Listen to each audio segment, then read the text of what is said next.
The bus is packed, they're trying to get to their fucking job. There's people behind us that still haven't boarded the bus yet. Hey motherfucker, why are you such a fucking asshole? We fucking saw you in Highlands and you told us it didn't come here. And so what I gathered from it was that I guess there was no fare, like they just pick people up, it's like a park and ride type thing. So you drive there, they pick you up and take you from there to New York. But there is no fare, I don't know why the fuck they would do it this way either, but there's no fare from anywhere else to Cheesequake. That's what I got from it.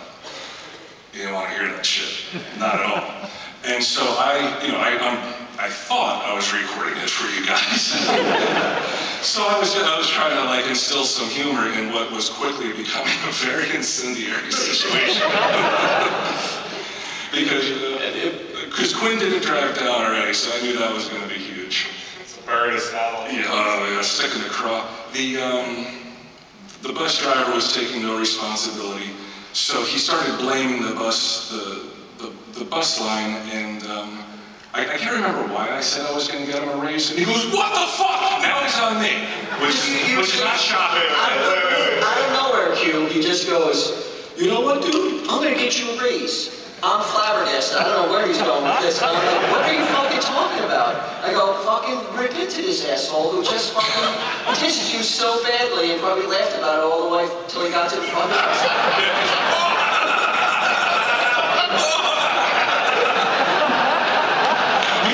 Right to laugh because I'm fucking like, God, you know, my own home life wasn't that great when I was young, but at least the Flanagans are like, nah, don't fucking try to sell that shit here.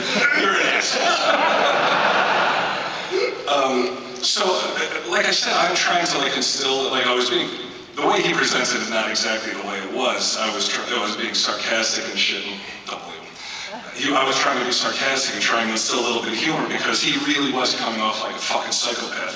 So I'm like, all right, what this situation doesn't need is a second psychopath with a giant beard that's 3 times the weight of you, and we're both fucking now screaming curses at the guy. Q. Yes. How does a guy from Staten Island handle that kind of fucking disrespect? He takes that guy off the bus and drives that bus to Canada.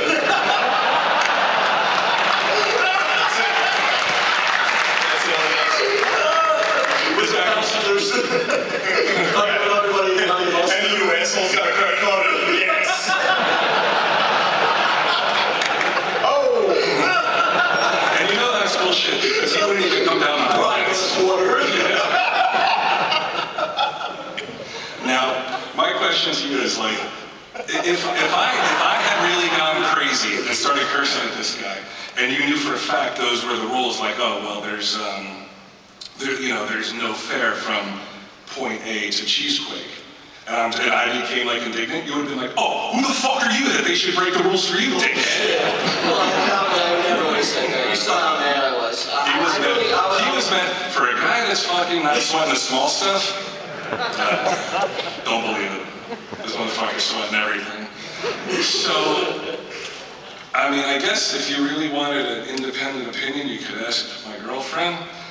We were in Canada, and he was still fucking going at me. Now, I'm not gonna lie and say it was straight through because there were many other things that he needed to fucking go at me for. But he goes, you know what? Fuck it. I'm not even gonna bring it up. I'm not even gonna bring it up anymore. If it comes up, it's gonna come from you. You brought it up 6 seconds later. And I was there for 5 hours. We were like, fucking, there's the border. And he was like, I'm not gonna bring it up anymore. And then you're like, silence.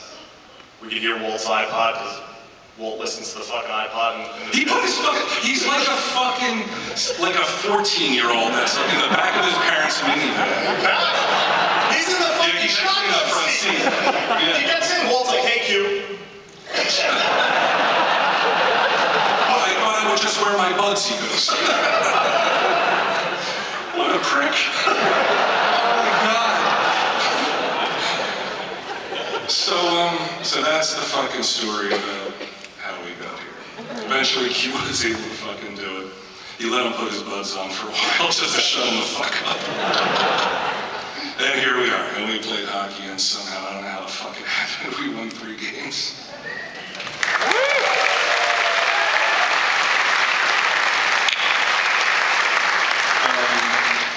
I think we're just going to jump all over. There's not a very linear show, but how many of you heard the very appropriately timed request for me to help Walt move his couch?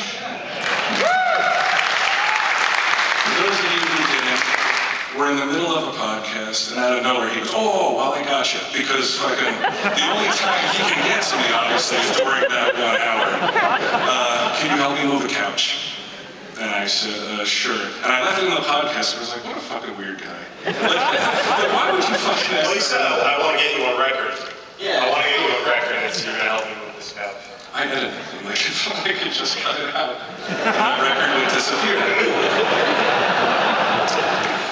So I said, sure.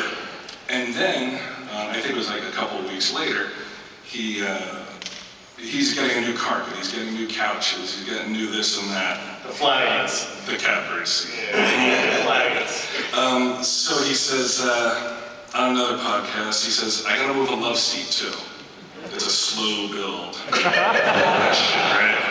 So I say, sure, you know, I'll help you move the love seat. So that's also on the podcast. So the day comes, and he's like, oh, we gotta get it out of here, that shit's coming tomorrow. So I go over, and his doors, you know, it's a second floor, it's a fucking huge couch that looks like it's built, it looked like the fucking bus that we tried to take. It's really long, there's puke on it, there's crumbs in it, there's about fucking $450 in change that falls out when we pick it up. But it's fucking super heavy, right? And the door, it can't even accommodate me, let alone the fucking couch. The doorway is really narrow. So he's like, how are we gonna do this? So I was looking at it and I said, well, I don't think we're gonna be able to like lift it up and over. So, you know, maybe we can take it apart. I said, do you have any tools? What do you think? Well, what do You asked for a sawzall. No, I didn't. Okay, Sawzall. wait, yeah. You see what I mean, man? He's been introduced to the tool. He saw me using the tool. But actually, first, I'm sorry, I said, do you have a screwdriver and a hammer because I wanted to take the door off. We had that. You told me you didn't, though. We had it, though. You told me.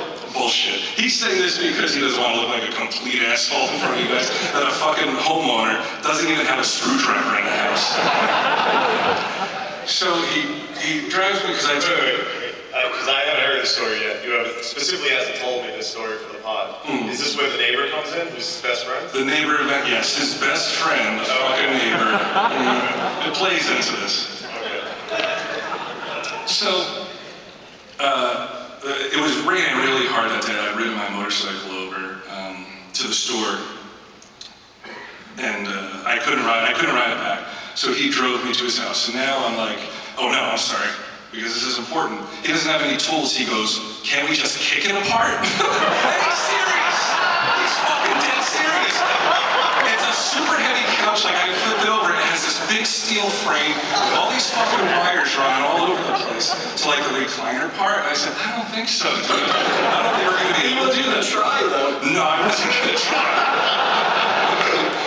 I thought that had less of a chance than us actually lifting it through the doorway.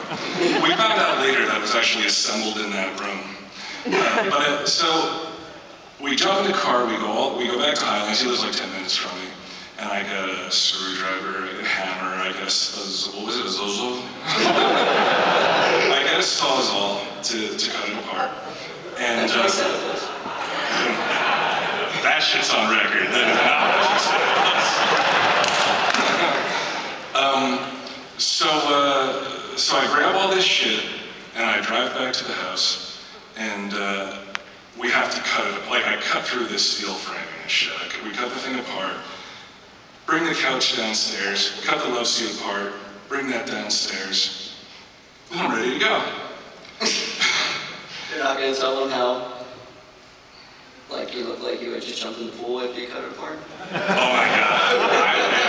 I was so fucking sweaty, and you know, like the blade was catching my arms going like this and shit. And I'm the man in this situation, so don't laugh too fucking hard.